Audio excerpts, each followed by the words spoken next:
मैस्ले magic and muscles के season number 2 के पहला एपिसोड में आप सभी का स्वागत है।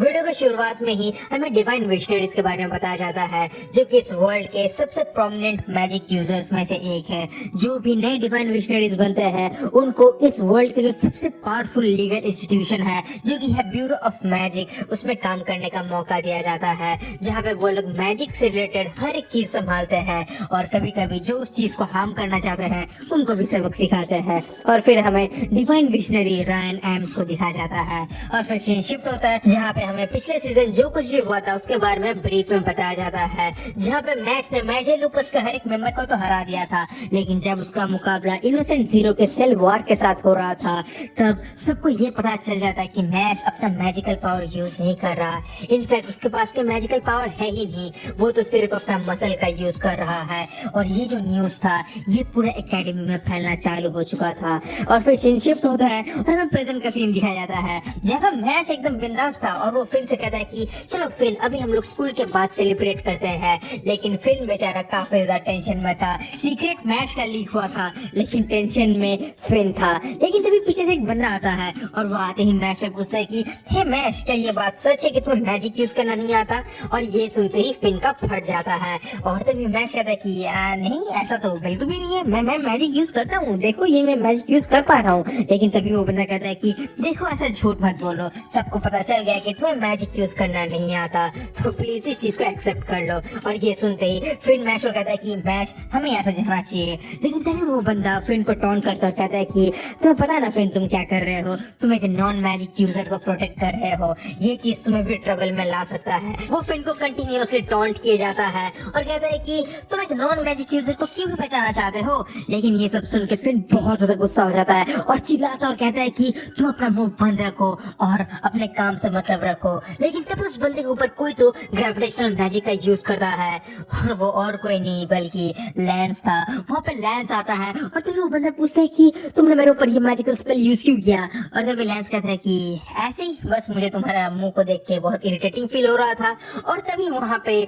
डॉट और लेमन भी आती है। लेमन डॉट को कैरी किए जा रही थी एक व्हील चेयर में, क्योंकि डॉट का शरीर तबाह हो चुका था, उसके पूरे बॉडी बैंडेज से कवर्ड था। और उसके बाद सीन शिफ्ट होता है और हमें एल्डर डॉम के रूम नंबर 302 के अंदर का सीन दिखाया जाता है, जहाँ पर जो सेलिब्रेशन था वो स्टार्ट हो जाता है। बहुत ही ताबड़तोड़ खाना रहता है, जहाँ पर जो मैच था वो बहुत ज्यादा एक्साइटेड था खाने के लिए। लेकिन उसी तरफ जो फिन था वो थोड़ा बहुत अजीब सा बिहेव कर रहा था, क्योंकि वहाँ पे पार्टी में और दो बंदे भी थे और वो और दो बंदे और कोई नहीं बल्कि लॉर्ड एबल और एबिस थे। और उनको देख के फिन बहुत ज्यादा डर रहा था। और इवन जो वहाँ पे लॉर्ड एबल था उसके गोदी में अभी भी वो पपेट रखा हुआ था, जो देख के फिन का तो और हालत खराब हो रहा था। लेकिन तभी एबल कहता है कि क्या किसी को यहाँ पे कार्ड्स खेलना है। लेकिन तभी एबिस कहता है कि अगर लॉर्ड एबल को कोई भी इस गेम में हरा देता है तो उसका मौत मेरे हाथों से ही होने वाला है। और ये सुन के फिन का और ज्यादा हालत खराब हो जाता है। लेकिन तभी लेमन कहती है कि इतना सीरियस भी मत हो जाओ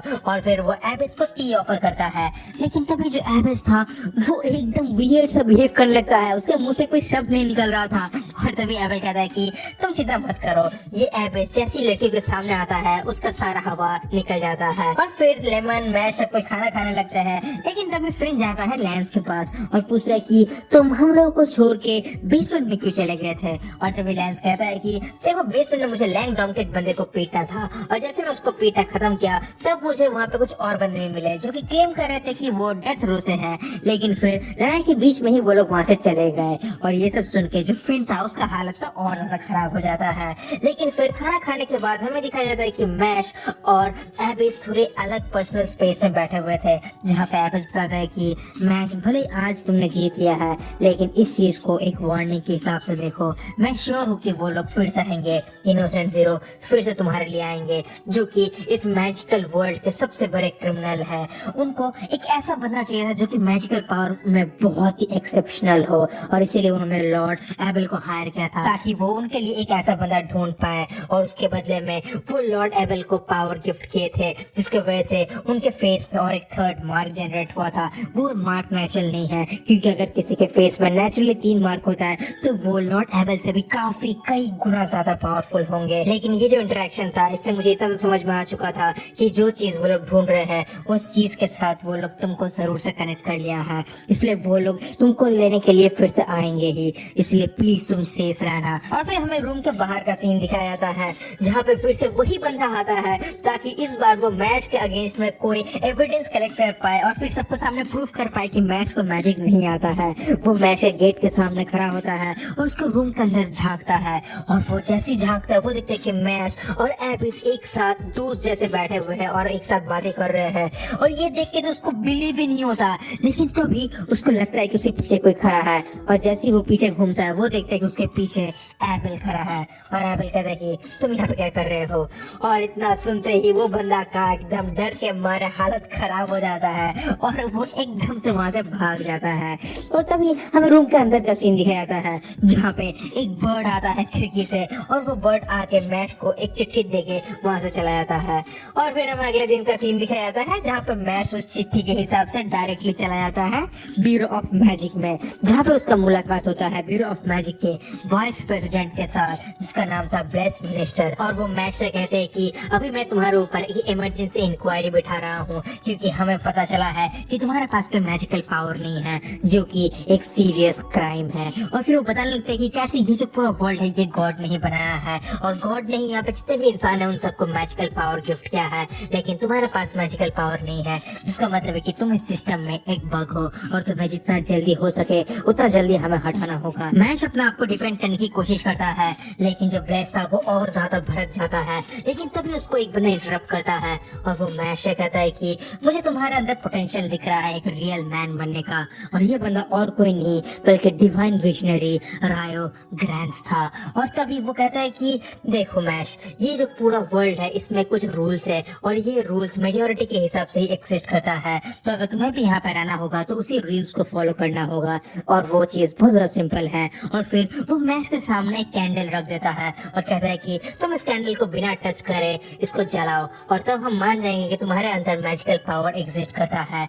और ये सुनने के बाद जो मैच था वो आगे बढ़ता है और अपना जो मैजिकल स्टिक था जो वैंड था उसको निकालता है और उसे जमीन के साथ रख के पूरे फोर्स के साथ घिसने लगता है और वो जो फ्रिक्शन था वो इतना ज्यादा पावरफुल था कि पूरा एरिया फ्लेम से भर जाता है और वो जो कैंडल था वो भी जल जाता है।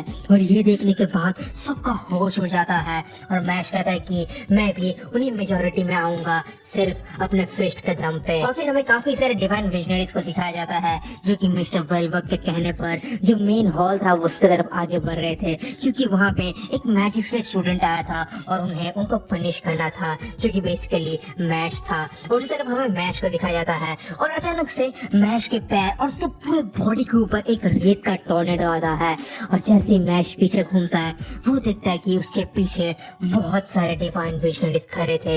इवन जो ब्लेस था वो भी एक टाइम के लिए डर गया था। और फिर डिवाइन विजनरी ऑर्डर मैच से कहता है कि देखो अब तक मैंने तुम्हारे बारे में जितना इन्फॉर्मेशन कलेक्ट किया और ऊपर से तुम ईस्टर्न मैजिक एकेडमी में हो लेकिन तुम्हें मैजिक यूज करना नहीं आता, ये सब के बाद मैं तुम्हें मौत का सजा सुनाता हूँ। और ये सुनने के बाद जो मैच था वो भी एकदम से डर जाता है, लेकिन तभी वहाँ पे मिस्टर ब्लेज आता है। जो मिस्टर ब्लेज था उसके शरीर से एक अजीब ही ऑरा निकल रहा था और वो एक अलग ही वॉइस में कहता है कि ये चीज तुम नहीं कर सकते, हमें इनोसेंट जीरो और ये लड़का हमें बिलोंग करता है। और ये सुनने के बाद मैच कहता है कि मैं किसी के पास बिलोंग नहीं करता, लेकिन इनोसेंट जीरो का नाम सुन के सब लोग काफी ज्यादा स्ट्रेंज फील करने लगते हैं। लेकिन तभी मिस्टर ब्लेज कहता है कि हम ये सब मजाक नहीं कर रहे हैं, ये मैसेज इनोसेंट जीरो के पास से ही आ रहा है, हमने एक मैगी पैरासाइट इस ह्यूमन के अंदर एम्बेड कर दिया है। और ये मैगी पैरासाइट का नाम सुनते ही सब लोग डर जाते हैं क्योंकि मैगी पैरासाइट बेसिकली एक ऐसा मैजिकल पैरासाइट है जो कि किसी भी बंदे के बॉडी में चिपक सकता है और उसके माना के ऊपर फीड करता है और वो बंदा वो सेम काम करेगा जो कि उसको ये मैगी पैरासाइट बताएगा। और अगर कोई भी इस मैजिकल पैरासाइट को हटाने की कोशिश करेगा तो ये पैरासाइट उसी के ऊपर अटैक करेगा। और ये सब चीज ऊपर से रियो देख रहा था और वो कहता है कि इसका मतलब तो तुम लोग सच्ची में ब्यूरो ऑफ मैजिक के साथ एक वार डिक्लेयर करना चाहते हो। वैसे भी मैं इस वार को बहुत पहले ही करना चाहता था और खत्म करना चाहता था। और फिर वो नीचे आता और कहता है कि मैं उस पैरासाइट को हटाऊंगा, लेकिन तभी वो लेडी कहती है कि नहीं नहीं तुम ये नहीं कर सकते, अगर तुमने उसको हटाने की कोशिश किया तो वो मैजिकल पैरासाइट तुम्हारे ऊपर ही अटैक करेगा। लेकिन अब तक काफी ज्यादा देर हो चुका था, मैच ने ऑलरेडी उस पैरासाइट को हटा दिया था। लेकिन तभी वो पैरासाइट एकदम एकदम से मैश के मुंह के अंदर से उसके पेट के अंदर घुस जाता है। मैश बहुत ज्यादा अनकंफर्टेबल फील करता है और एकदम उल्टी करता है, और जो पैरासाइट था वो एकदम से बाहर निकल जाता है।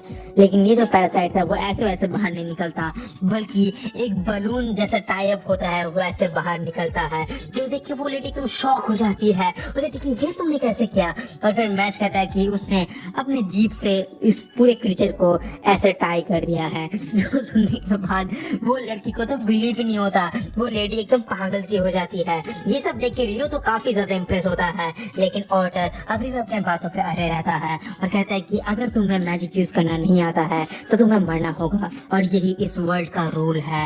और फिर वो कहता है कि तो फिर चलो हमारे साथ। लेकिन मैच कहता है कि मैं यहाँ से एक पैर भी हिलने नहीं वाला, मैं कहीं नहीं जाने वाला। और ये सब सुनने के बाद ऑटर को काफी ज्यादा गुस्सा आता है और वो एकदम से मैच के पीछे जाकर अपेयर होता है और वो मैच को अटैक करने ही वाला था कि तभी रियो से कहता है कि रुक जाओ, तुमने अभी तक मेरा ओपिनियन नहीं सुना। लेकिन तभी ऑटर कहता है कि देखो, मुझे तुम्हारे ओपिनियन की कोई जरूरत नहीं है, क्योंकि मैं भी रूल्स के हिसाब से ही काम करने वाला हूँ और रूल्स एंड रेगुलेशन के हिसाब से इसको भी मरना होगा ही। लेकिन तभी जो रियो था वो कहते कि तुम ऐसा नहीं कर सकते। लेकिन तभी वहाँ पे उन दोनों के बीच में बहुत ही बड़ा स्वॉर्ड आके गिरता है और मैच कहता है कि ये स्वॉर्ड तो जाना पाया जाना सा लग रहा है। और तभी उस हॉल में एंट्री होता है मिस्टर वेलबर्ग और डिवाइन विजनरी रायन का, और इसी के साथ ये एपिसोड खत्म होता है। तो कैसे भी तुम्हें बताओ कि मैच का फ्यूचर क्या होने वाला है। बट द वे, अगर तुम्हें सोलो लेवलिंग देखना है तो देख लो भाई, हमने ऑलरेडी अपलोड कर दिया है और बाकी के भी काफी सारे एनिमे है, वो सब भी देख सकते हो। तो मिलते हैं अगले एपिसोड में। Till then bye bye, stay safe.